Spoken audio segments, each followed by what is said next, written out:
বাদশা ভাই, উপস্থিত আছেন বিএনপি কেন্দ্রীয় নির্বাহী কমিটির যুগ্ম সাংগঠনিক সম্পাদক, এক সময়ের ছাত্র দলের কেন্দ্রীয় সাধারণ সম্পাদক, আপনাদের এই বিভাগেরই কৃতি সন্তান আমিনুল ইসলাম আলিম, আমাদের আরেক যুগ্ম সাংগঠনিক সম্পাদক, আপনাদের এই বিভাগের কৃতি সন্তান চন্দন, উপস্থিত বিভিন্ন কেন্দ্রীয় নির্বাহী কমিটির সদস্যবৃন্দ, বগুড়া জেলার বিভিন্ন পর্যায়ের নেতৃবৃন্দ, বিভিন্ন উপজেলা, থানা ও ইউনিয়ন পর্যায়ের নেতৃবৃন্দ, অঙ্গ সংগঠনের নেতৃবৃন্দ, আপনাদের সবাইকে সালাম ও শুভেচ্ছা। আজকের এই সকালে আপনারা এখানে এসেছেন, প্লিজ এই যে কথা বলবেন না যারাই বসছেন। আমি প্রথমে কিছু কথা বলবো, যেহেতু সাংবাদিক ভাইরাও আছেন, ওনারা চলে যাবেন, তারপরে আমাদের মূল পর্বটা শুরু হবে। এবং আজকে এখানে মূলত আমাদের আশাটাই হলো সাংগঠনিক বিষয়ে আপনাদের সাথে মত বিনিময় করা। আমাদের নেতা, পার্টির ভারপ্রাপ্ত চেয়ারম্যান দেশনায়ক তারেক রহমান আমাকে দায়িত্ব দিয়েছেন যে আপনাদের এই বিভাগের সাংগঠনিক কার্যক্রমকে কিভাবে গতিশীল করা যায়। সেই কারণেই বিভাগের প্রতিটি ইউনিটে আমরা যাচ্ছি। আজকে তারই জেলা বগুড়া, আমাদের চেয়ারম্যানের নিজস্ব জেলা বগুড়া, সেখানে আমি আসছি। সে কারণে আমি প্রথমেই আমার নেতার প্রতি আমি শ্রদ্ধা জানাই। আল্লাহ তাকে অতি দ্রুত সমস্ত মামলা বা ঝামেলা, শারীরিক অবস্থা সব কিছু ঠিক করে দিয়ে দ্রুত আমাদের মাঝে ফিরে আনুক, এটাই আমরা আল্লাহর কাছে দোয়া করি। পাশাপাশি আপনারা জানেন যে আমাদের নেত্রী, দেশনেত্রী বেগম খালেদা জিয়া বিদেশে যাচ্ছেন চিকিৎসায়, তিনিও যাতে পুরোপুরি সুস্থ হয়ে আমাদের মাঝে ফিরে আসেন, এই দোয়াটাই আমরা করব। সমবেত বন্ধুগণ, আজকে এমন একটা অবস্থায় আমরা আছি যে প্লিজ, এই যে ভাই, এ তো সব নেতা,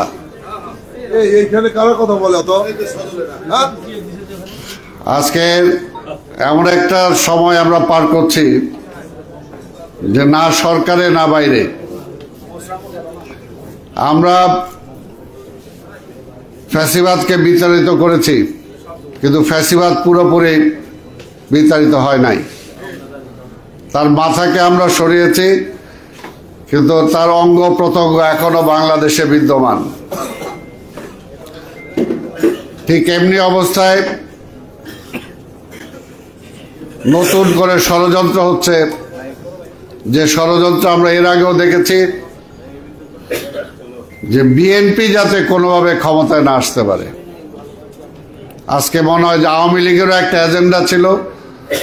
সেই সময় আওয়ামী লীগ মানেই ভারতীয় আধিপত্যবাদের এজেন্ডা, যে বিএনপি ক্ষমতায় আসলে তো তাদের যে সমস্ত প্রোগ্রাম আছে সেটা বাস্তবায়িত হবে না। কিন্তু সেই হাসিনাকে আমরা বিদায় করেছি। এখন ইন্টারিয়ামে একটা গভর্নমেন্ট আছে, যাদের মূল দায়িত্বই হলো নির্বাচন দিয়ে একটি নির্বাচিত সরকারের কাছে ক্ষমতা হস্তান্তর করা। কিন্তু এখনো আমরা দেখতে পাচ্ছি যে নির্বাচন যত দীর্ঘায়িত করা যায়, যত দেরি করা যায়। কি কারণে? কারণ অনেকে ভয় পায় নির্বাচন তাড়াতাড়ি দিলেই বোধহয় বিএনপি ক্ষমতায় চলে আসবে। তা আমি তাদের উদ্দেশ্যে বলতে চাই, 3 মাস দেন, 6 মাস দেন, আর 9 মাস দেন, 17 বছর ধরে আমরা আন্দোলন করতেছি। এইখান থেকে বিএনপিকে জনগণ থেকে কেউ হটাতে পারে নাই। কাজে নির্বাচন যখনই আসবে ইনশাআল্লাহ বিএনপি ক্ষমতায় আসবে, কেউ রোধ করতে পারবে না। কাজে ষড়যন্ত্র করে লাভ নাই। আর ষড়যন্ত্র করে আর কি করবেন? আমাদের নেত্রী দেশনেত্রীকে মেরে ফেলার চেষ্টা করেছেন। সুস্থ আমাদের নেত্রী হাঁটতে হাঁটতে জেলখানায় গেল, সেখান থেকে যখন বের হয়ে হসপিটালে আসলো তখন তিনি শোয়া অবস্থায়, এখনো সুস্থ হতে পারছেন না।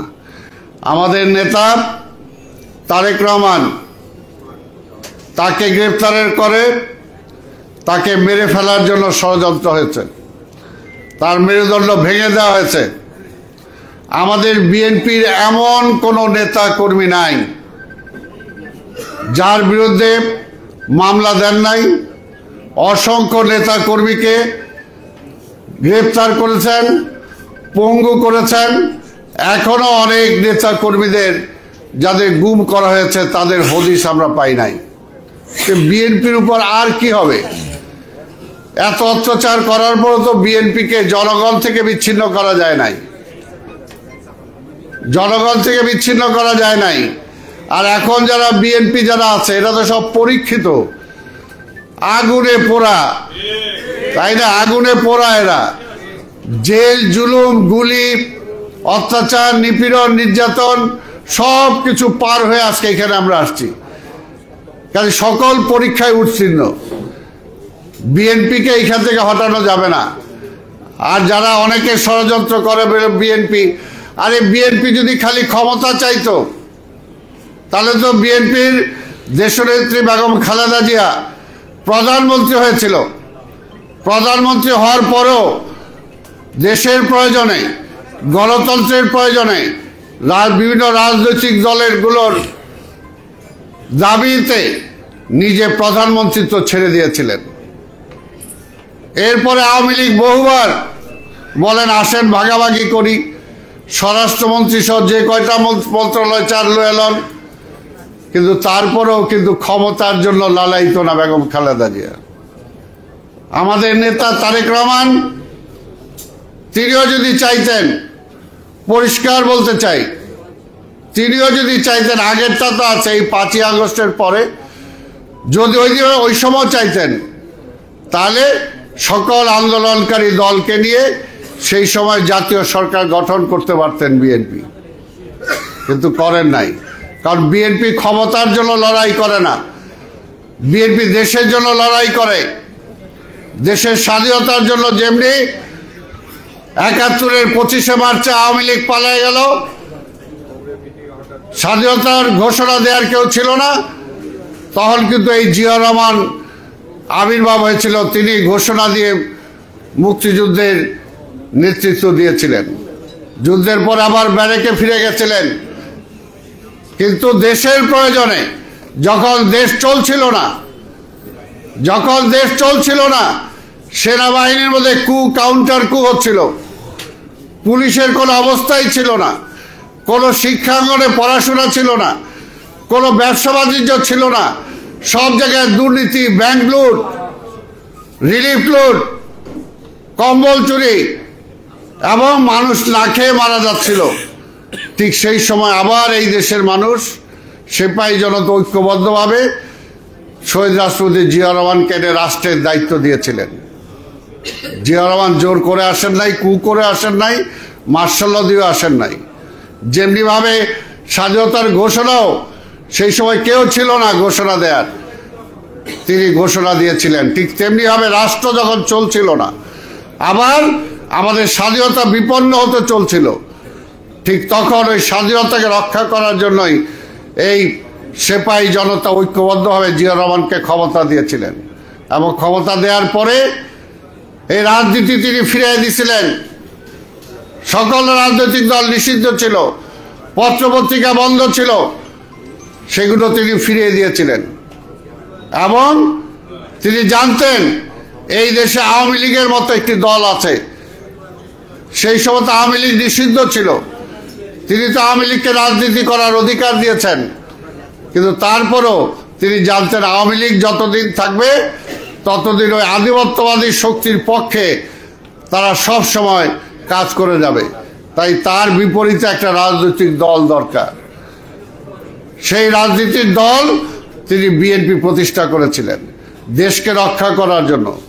যে গণতন্ত্র ফিরিয়ে দিয়েছিলেন, যে স্বাধীনতা রক্ষা করেছিলেন সেটাকে রক্ষা করার জন্য বিএনপি তিনি গঠন করেছিলেন। তিনি ছাত্রদল, যুবদল, স্বেচ্ছাসেবক দল, শ্রমিক দল, তাঁতি দল, মুক্তিযোদ্ধা দল, মহিলা দল, ওলামা দল, শ্রমিক দল, সকল দল তিনি প্রতিষ্ঠা করেছিলেন।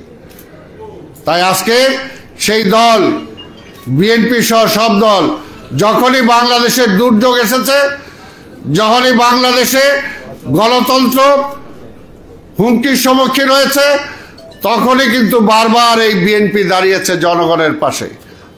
বিএনপিকে কি করবেন? বিএনপির ভয় দেখে আর কি করবেন? কোনো লাভ নাই। তো কাজে আমরা এখনো ধৈর্য ধরে আছি। আপনি দেখেন আওয়ামী লীগ আর বিএনপির মধ্যে পার্থক্য এটাই যে স্বাধীনতার পরে এই দেশে দুর্ভিক্ষ হয়েছিল। কেন হয়েছিল? স্বাধীনতার পরে পল্টন ময়দানে মাওলানা ভাসানী দাঁড়ায় বলছিলেন, মুজিব, তোমার ছাত্রলীগ, তোমার যুবলীগ, তোমার স্বেচ্ছাসেবক লীগ, তোমার লাল বাহিনী, নীল বাহিনী থামাও, তারা সব লুইটা পিটা খায় ফেলতেছে। তখন আওয়ামী লীগের নেতারা বলছিল যে এত কষ্ট করছে, এত জেলে গেছে, নাইলে কিছু খাইলই। ওই যে বলছে কিছু খাইলই, তারা দেশও খাইছে, শেখ মুজিবরাও খায় ফেলেছে। আর পরিবর্তন দেখেন, বিএনপি দেখেন এই 5ই আগস্টের পরে অনেক মা তার সন্তান হারিয়েছে। বিএনপির অনেক নেতার তার ব্যবসা বাণিজ্য আওয়ামী লীগ দখল করে নিছে। অনেকের চাকরি ছিল না, চাকরি পায় নাই। আমাদের ছেলেরা বিশ্ববিদ্যালয়ে যেতে পারে নাই, পড়াশোনা করতে পারে নাই। যারা পড়াশোনা করছে তাদের মেরিটোরিয়াস ভাবে থাকার পরও তারা চাকরি পায় নাই। এত অত্যাচার, আমাদেরকে গুম করা হয়েছে, খুন করা হয়েছে। যে আওয়ামী লীগ এই 5ই আগস্টের পরে তো আওয়ামী লীগের বাড়িঘর একটাও নিশানায় থাকার কথা ছিল না, নিশানায় থাকার কথা ছিল না, সবগুলো আগুনে জ্বলা উচিত ছিল। কিন্তু আমাদের নেতা নির্দেশ দিয়েছেন, খবরদার, দেশে শান্তি রক্ষা করতে হবে। নির্বাচন হয়নি, নির্বাচনের জন্য আমাদের প্রস্তুতি নিতে হবে। এমন কোনো কাজ করা যাবে না যাতে জনগণ আমাদের প্রতি রুষ্ট হয়, জনগণ যাতে মনে না করে যে আমার জমি আমি দখল করতে গেছি, বলতেছে আমি দখলবাজ। আমি যাতে আমার চাকরি ফেরত দিতে না যাই, তাহলে বলবো জুলুম করে নিতেছে। এবং এক নির্দেশে, তারেক রহমানের নির্দেশে, আমাদের নেত্রী খালেদা জিয়ার নির্দেশে সারা দেশে কিছুই হয় নাই। 2-4টা যা ঘটছে এটা কিছুই না, কিছুই না। আওয়ামী লীগের ওবায়দুল কাদের নিজে বলছিল যদি এরকম পরিবর্তন হয় কয়েক লক্ষ লোক মারা যাবে। এবং তাই যাইতো যদি আওয়ামী লীগের মতো বিএনপি হইতো। অনেকে এখনো বলেন আওয়ামী লীগ আর বিএনপির মধ্যে পার্থক্য কি? এটাই হলো পার্থক্য, এটাই পার্থক্য। এক নির্দেশ দিচ্ছে তারেক রহমান, সারা বাংলাদেশের দল একদম ঠিক। কারণ এই দল পরীক্ষিত দল, খাওয়ার জন্য দল না। আওয়ামী লীগ হলো খাই খাই পার্টি, বিএনপি খাই খাই পার্টি না। সেই কারণেই এবার দেখেন বিএনপি তো ক্ষমতায় নাই। এবার যে দুর্গাপূজা হয়েছে বাংলাদেশের ইতিহাসে সবচেয়ে শান্তিপূর্ণ দুর্গাপূজা হয়েছে। কিভাবে হয়েছে? আমার নেতা নির্দেশ দিচ্ছেন সকল নেতা কর্মীরা হিন্দু ধর্মের পাশে থাকতে হবে, তাদের পূজা মণ্ডপ পাহারা দিতে হবে। পুলিশ পাহারা দিয়ে রাখতে পারে নাই, এই সরকার পাহারা দিয়ে রাখতে পারে নাই, বিএনপি রাখছে। কারণ আমরা দেশের মঙ্গল চাই, দেশে অরাজকতা চাই না। দেশে অরাজকতা চাইলে ওই যে বললাম 5ই আগস্টের পরে অনেক কিছু হইতে পারত, কিন্তু হয় নাই। কারণ বিএনপি সেটা চায় না। বিএনপি গণতন্ত্রে বিশ্বাস করে, স্বাধীনতা বিশ্বাস করে, মানুষের শক্তিতে বিশ্বাস করে। ক্ষমতাটাই মূল না বিএনপির কাছে। আমাদের নেতা শহীদ রাষ্ট্রপতি জিয়া রহমান তাই শিখাইছেন, আমাদের নেত্রী বেগম খালেদা জিয়া তাই শিখাইছেন। এবং তার উত্তরসূরি হিসাবে আজকে সফল আমাদের নেতা তারেক রহমান, তিনি তাই শিখাইছেন।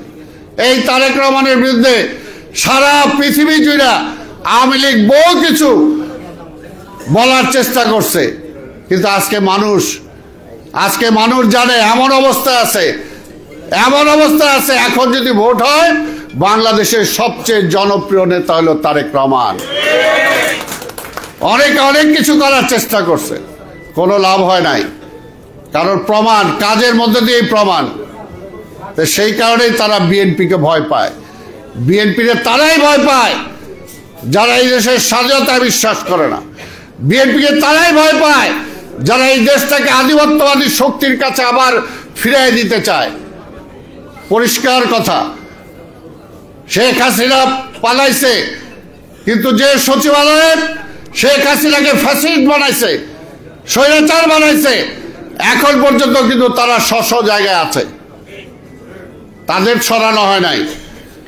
যারা দীর্ঘদিন এই আওয়ামী লীগের বিরুদ্ধে বিরোধিতা করার কারণে, অন্যায় আদেশ না মানার কারণে যে সমস্ত সরকারি কর্মকর্তা কর্মচারীদের চাকরি সেই সময় চলে গেছে, অনেকে ওএসডি বানিয়ে দিচ্ছেন, অনেককে বিভিন্নভাবে বিতাড়িত করছেন, এখন পর্যন্ত তাদেরকে আনা হচ্ছে না, ভয় পায় ওইটা আইলে যদি বিএনপি শক্তিশালী হয়ে যায়।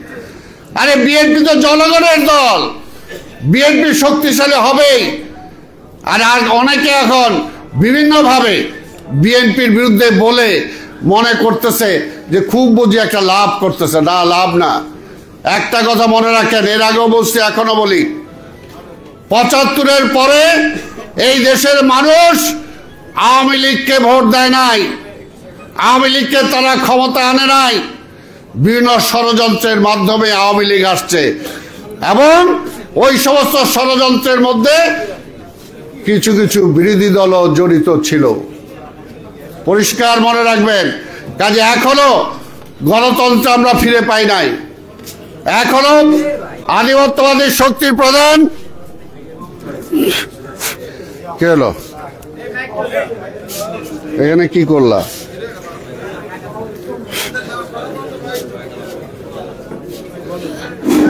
হ্যাঁ, ঠিক আছে। এখনো আধিপত্যবাদের শক্তি। কাজে যারা নির্বাচন পিছাইতে চান, তারা কি হাসিনার আসার পথ প্রশস্ত করতে চান?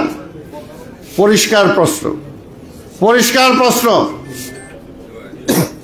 এর আগেও আওয়ামী লীগ এইভাবেই অন্যের কাজে ভর করে এই ক্ষমতায় আসছে, এবং গত 15 বছর যে ক্ষমতা চালাইলো সেটাও জনগণের ভোটে আসে নাই, সেটা ওই পার্শ্ববর্তী দেশের কারণে আসতে পারছে। তো এই কারণে বলবো যে দেশে এখনো গণতন্ত্র আসে নাই, মানুষের অধিকার ফিরে পায় নাই, মানুষের রাষ্ট্রের মালিকানা মানুষ ফিরে পায় নাই। সেই কারণেই বিএনপি লড়াই করছে, এবং আমরা লড়াই করে যাব। যে পর্যন্ত নির্বাচন না আসবে সেই পর্যন্ত বিএনপি মাঠে আছে, মাঠে থাকবে। আর বিএনপি কখনো আপোষ করে নাই অন্যায়ের কাছে। আমাদের নেত্রী বেগম খালেদা জিয়া শত কিছু লোমের মুখেও কিন্তু বেগম খালেদা জিয়া আপোষ করে নাই। তারই সুযোগ্য সন্তান আমাদের নেতা তারেক রহমানও আপোষ করা শিখে নাই দেশের প্রয়োজনে।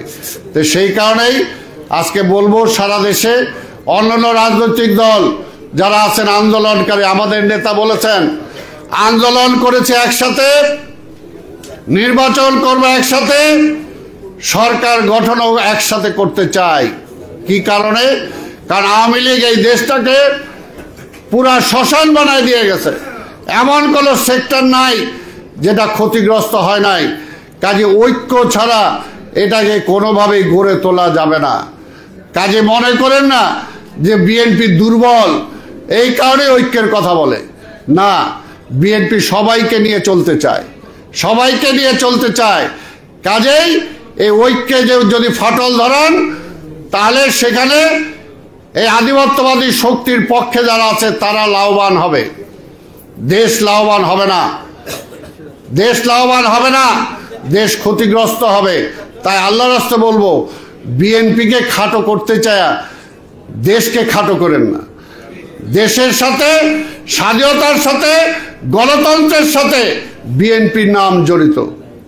যেটা বললাম, স্বাধীনতার ঘোষণা দিয়েছেন জিয়া রহমান। আবার স্বাধীনতাকে রক্ষা করার জন্যই, গণতন্ত্রকে রক্ষা করার জন্য এই দেশের মানুষ জিয়া রহমানকে এনে ক্ষমতায় বসাইছে, এবং জিয়া রহমান এই বিএনপি গঠন করছে। এবং তারপরে জিয়া রহমান চলে যাওয়ার পরে বহু ষড়যন্ত্র হয়েছে।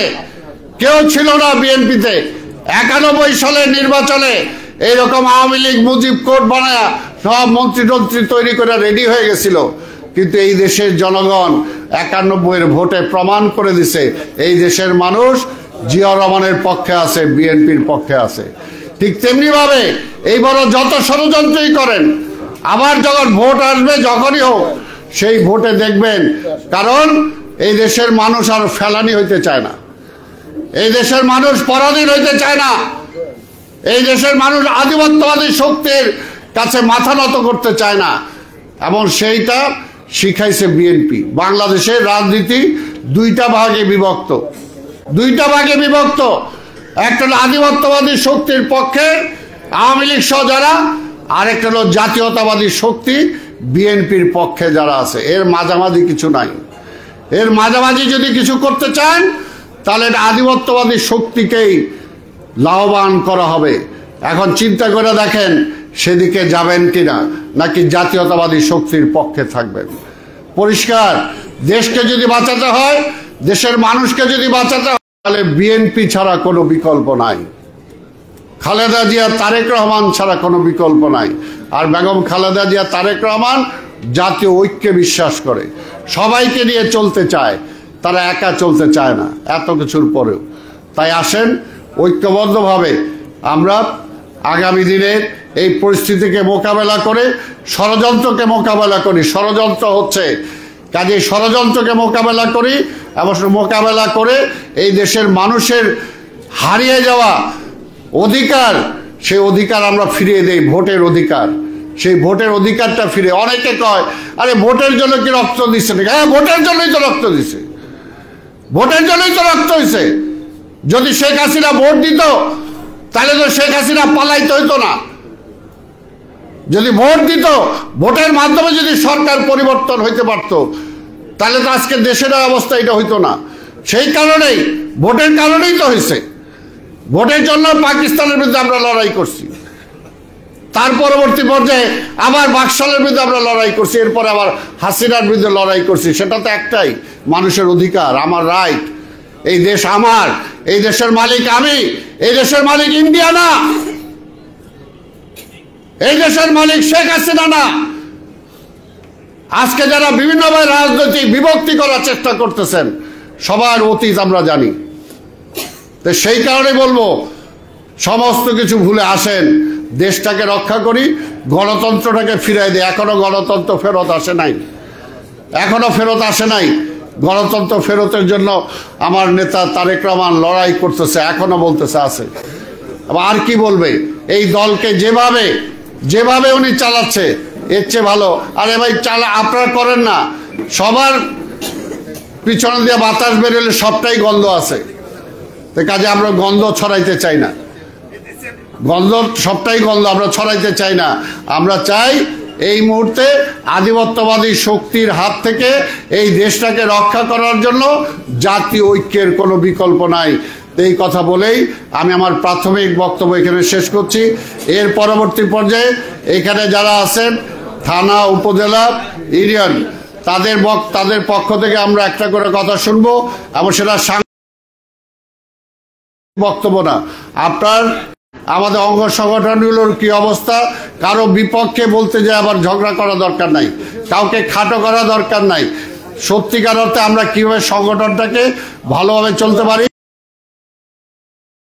সমানের জায়গা সুসংগঠিত হবে ইনশাল্লাহ। আগামী নির্বাচনে এখানে প্রত্যেকটা সিট ধানের শীষ জয়লাভ করবে, কেউ ঠেকাতে পারবে না। কাজে সেই বিষয়ে আপনার বক্তব্য দেবেন। আমি সাংবাদিক ভাইদেরকে অনুরোধ করব, আপনার দয়া করে যদি যান বাইরে, তাহলে আমরা সভাটা শুরু করতে পারবো, এবং পরবর্তী আজকে অর্পণ করছি। আমি সকলের দৃষ্টি আকর্ষণ করে বলছি, বগুড়া জেলা বিএনপির একটি গুরুত্বপূর্ণ কর্মী সমাবেশ অনুষ্ঠিত হচ্ছে এখানে।